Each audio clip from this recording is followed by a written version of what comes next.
Hello and welcome to ThePrint. I am Sumi Sukanya Dutta and you are watching Health and You. It is estimated that over 31 crore people in India have hypertension, which is a major risk factor for various adverse cardiovascular events such as heart attacks, strokes, and kidney complications later in life. Yet, less than 10%, according to the figures, government figures, have hypertension under control. There are many factors responsible for it, but it can also be structural or genetic or due to some other reasons. And what are those reasons? To discuss everything about hard to control, stubborn, or resistant hypertension, we have two experts with us, Dr. Ripen Gupta and Dr. Gautam Naik, who is a senior cardiologist with Apollo Hospital. Dr. Gupta is with Max Hospital. Thank you so much, Dr. Gupta and Dr. Naik, for joining us in the conversation today. Dr. Gupta, we will start by asking you first. First of all, since you are a veteran doctor, cardiologist, you've been seeing so many patients over the years. What has changed in your clinical practice over the years? Are you seeing younger patients lately? Has the number of people who are probably under 40 with hypertension gone up in your experience? I think the prevalence of hypertension definitely has gone up. I think our lifestyle is partly to contribute. Less activity, more of junk food or eating out. I think that is one of the reasons. Overweight, obesity also is partly responsible. Then a lot of younger patients now have a lot of comorbid conditions. They are diabetic, they have other hormonal problems. So all these contribute to high blood pressure prevalence, which we are seeing in at least Delhi at least. But I think the phenomena is throughout India. It is same. BP is on the prevalence is on the higher side at all the ages, but more in younger ages. Okay. Dr. Nayak, can you please help us understand what exactly is hard to control blood pressure and why so many people, despite taking medications for hypertension, fail to get it under control? What are the contributory factors? Yeah, I presume the question relates to control of hypertension, or is it a question on resistant hypertension? So, this is about resistant hypertension. First of all, can we define what hard to control or stubborn or resistant hypertension is, and why so many people, despite taking medication for blood pressure on a regular basis as prescribed by cardiologists, fail to get it under control? Okay, so thank you for that question. Basically, the definition of resistant hypertension means that the patient is already on three or more antihypertensive medications at their maximal dosages, which must include a medicine which is called as a diuretic. Now, by that definition and by that strict definition, only less than 5% of patients are truly resistant hypertension. But it is a common clinical scenario that we face in our clinic. There are more than one factors that is responsible for resistant hypertension, some of which are directly related to the patient. As you said, that the patient is already on prescribed medications from the cardiologist, but some of them default on taking medications or do not take them at their dosage. So that is pseudo resistant hypertension. Sometimes patients do take the medications and they have a blood pressure recording which is fine at home, but in the clinic you find that the blood pressure measurements are high. If all of these factors are taken into consideration, there are other medical conditions, especially patients with kidney disorders, who we find it difficult to be either taking the medications because of side effects, or the kidney problems not allowing us to uptitrate the medications as necessary. Then there are certain medical conditions like obstructive sleep apnea. Obesity is a pandemic in our country. There's a very high salt intake in our food. People who have a habit of heavy alcohol intake tend to do poorly on blood pressure medications. And there are certain other medications which may interact with the high blood pressure medications that we give. Most commonly, patients who are on steroids for some other medical condition, they are the ones who truly have resistant hypertension. Okay. So, in terms of controlling, blood pressure. A is to scale up or try to use different methods to try and start a medication and then move on to other classes of medications, see what is tailored to the patient, and prescribe accordingly. I hope that answers the question. Yeah, yeah, it does. Definitely does. Thank you so much for that information. So, Dr. Gupta, can you please talk a little about how these, as of now, patients who, despite taking medications like Dr. Naik was explaining earlier, despite taking medicines or more medicines, three or more medicines, doesn't get hypertension in control. So, what do you do in such cases? Also, do these kind of patients actually have higher risk for cardiovascular events or kidney related complications later on? What Yeah. exactly are the risks associated? Yeah, so this is a very good question. Basically, if you have a resistant hypertension, then you run a very high risk of having cardiac complications, renal complications, even more risk of having heart failure in the future. So we need to bring the number down. And usually, once we have a patient where all the three medicines, which at least should include a diuretic, and at maximal doses is not able to control the blood pressure, as Dr. Naik has said, that is when we label it as resistant hypertension. One thing we have to remember is that there is a term known as pseudo hyper resistant hypertension, where patient's BP is actually not high, but when he comes to a doctor clinic, it is high. Then we can do a 24-hour ambulatory BP monitoring. So this is one device which I use very commonly in my patients where BP is not controlled.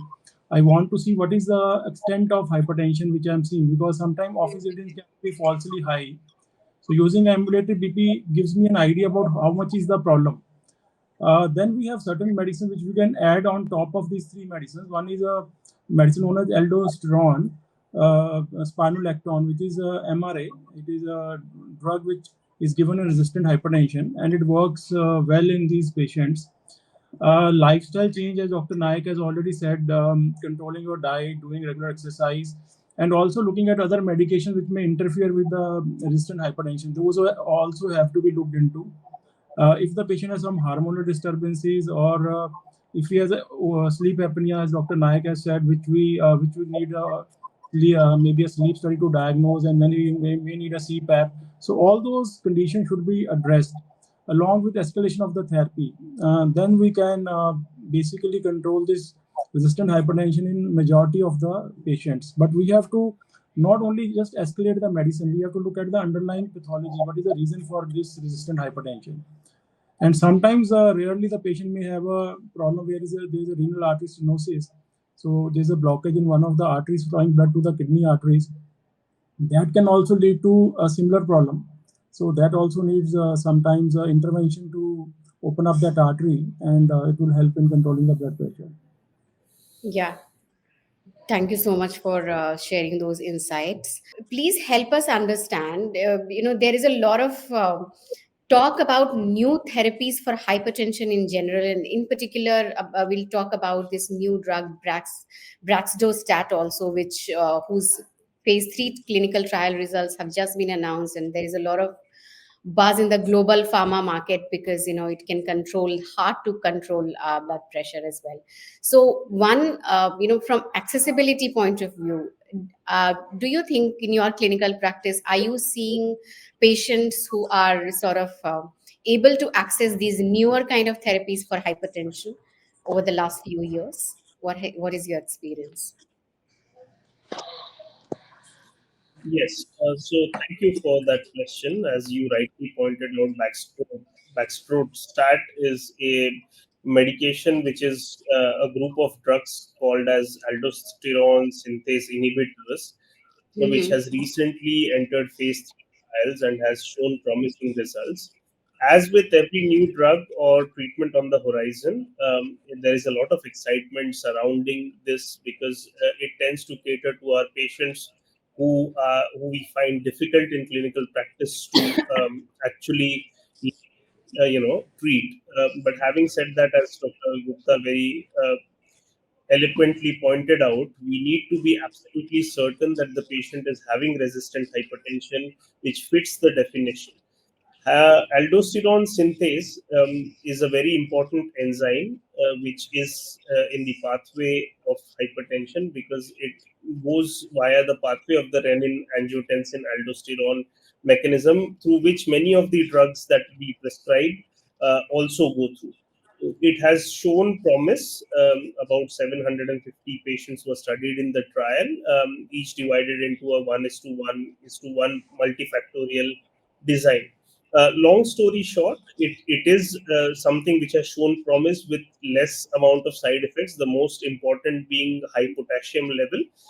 uh, and that's not the only thing on the horizon that you can give your patients with resistant hypertension. Now there are interventional techniques like renal denervation therapies, which in true resistant hypertension have been shown to have benefit, using these spiral HTN trials and what have you. What we tend to do is we use a catheter based keyhole technique, which can enter the renal arterioles, and there are nerves surrounding the arteries of the kidney, especially the afferent ones. You can give ultrasonic energy or balloon based heat energy, and then those nerves get a little damaged, and that reduces the blood pressure in some trials. So there's apart from drugs, diet, physical activity, because there's a lot of obesity is a pandemic in our country. We are the diabetes capital of the world, unfortunately. There are lifestyle modifications. There are, apart from medications, in yoga, meditation has been consistently shown to reduce blood pressure. So before we label someone as resistant hypertension, we have to know the underlying condition of the patient and truly diagnose, because many a times resistant hypertension is misdiagnosed. Even in the trial that you spoke about, baxdrostat, they had used, one of the categories was a patient with two antihypertensive medications including a diuretic. The second category was three antihypertensive. So by definition, it did not fit the true resistant hypertension. So that is one of the criticisms of the trial. Having said all this, the drug is very promising. It has shown a side effect profile which is very less.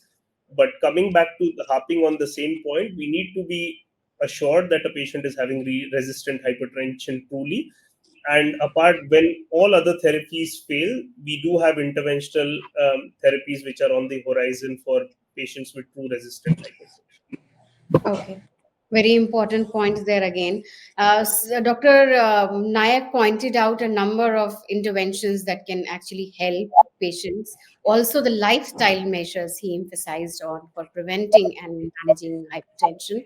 But, one very important point, which is, I think, would be very pertinent for our viewers, is that many a times we are seeing these cases where people are, trying to exercise in gym, for example, and collapsing, and in many cases we also get to hear that probably they didn't get the preventive checkups done before starting out the rigorous exercise regime. So for such people or anybody, for example, who can start exercising in a gym, and which are the kind of patients who need to do some sort of probably tests done before they hit the exercise, or hit the gym before they start exercising. So, Dr. Gupta, would you like to take that question? Yeah, yeah. So I think one thing we have to remember is that if you have an underlying heart condition, you are diabetic or you are hypertensive, you are already at a higher risk. So in those subsets, you should always consult your doctor before you go for rigorous exercise. Uh, Doing a regular 45-minute brisk walk or routine exercise, we are not stopping. But rigorous exercise, you should just consult your doctor who has been treating you. Uh, if the patient has a very high risk of coronary artery disease in the family, like a lot of family members have heart disease, or very high incidence of hypertension in the family where the patient has not checked his BP, and this person is going for regular exercise, then he also runs a risk. So at least if you are at high risk for a event or a heart event or a blood pressure history is there in the family, you should consult your doctor. If you're already a patient, you should again consult a doctor. Otherwise, we are not stopping you to do exercise at all. We don't want the person to just sit at home and do no exercise, because exercise has been consistently shown to decrease mortality. But unaccustomed vigorous exercise uh, without any proper checkups in a patient who is high risk is not advisable. uh, Yeah. Always you should build up the exercise. If you are going for exercise, you can do maybe a lower intensity exercise, then gradually go up on the intensity. And at least if you are considering that you have some risk factors, you should ask your GP or your family doctor, and he can then refer to a consultant specialist if he wants to, or he can run few tests before he can give you a go ahead for the exercise. Yeah. Thank you so much for that. Dr. Nayak, would you also like to add something to that? Yes, as very well articulated by Dr. Gupta, we need to understand the distinction between unaccustomed exercise and accustomed exercise. So, those are very two different things. It is basically a function of how active the person is. That's number one. Number two, we need to not do too much. We need to have a baseline idea of what the cardiovascular status of the patient is. Like someone who wants to hit the gym at 25, it is advisable to do a set of basic tests, which it would include an echocardiogram and a treadmill. Need to know their basic blood pressure, and to some extent their lipid profile, and a 3 month sugar level, which is the glycosylated hemoglobin. This would give us an estimated risk, and there are very many clinical risk scores which can estimate the risk of having adverse cardiovascular events at in 10 years. And on the basis of the percentage, if there are any abnormalities found, especially structural abnormalities in the heart, in someone who wants to undergo rigorous exercise, then that would be something that needs to be corrected prior to embarking on such an exercise regimen. Whilst it is true that most of the cases we do not find such, but the stray incidents which are picked up are also correctable, in my view, which is why it's essential for anyone, especially embarking on some rigorous exercise like marathons or running, taking endurance tests, has to have a proper cardiovascular examination done. And if there are any correctable risk factors like hypertension, or obviously lifestyle changes that they need to make, it is very prudent for them to make those changes before they can embark on any exercise regimen. Yeah. And at least do a basic set of tests, which would include a treadmill and an echocardiogram. Thank you so much for that. So, key message here is take lifestyle measures to ensure that you don't have hypertension, or if you have it, it is under control along with the therapeutic interventions. But if you want to exercise, you have to get some basic examinations done. Talk to your doctor before start exercising. Thank you so much. With that, we wrap up the conversation. Thank you so much. Really appreciate that Dr. Gupta and Dr. Nayak could take out time us and join us in the chat today. Thank you so much, sir. Thank My you. Thank you for having me. Thank you.